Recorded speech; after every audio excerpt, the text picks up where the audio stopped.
People believe that the government will take care of them. Boy, that's crazy.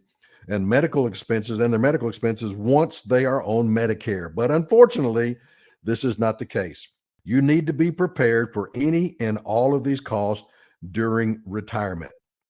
Monthly Medicare premiums, annual deductibles, co-payments, prescription drugs, services not covered by Medicare, such as vision and dental care, and long term care. Folks, that's something that we have to address.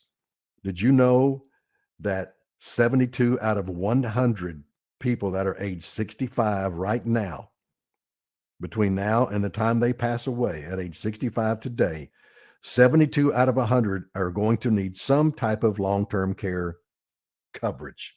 Okay. Might be for a short period of time, might be for a long period of time. But the majority of the people that I deal with, they have no long-term care in place. So that's something we've got to talk about. Could we take 100,000 and turn it into 200,000? How long is that going to take? And what interest amount are you going to have to get at the bank? Okay. So let's take 100,000, put it into the long-term care annuity for you and your spouse.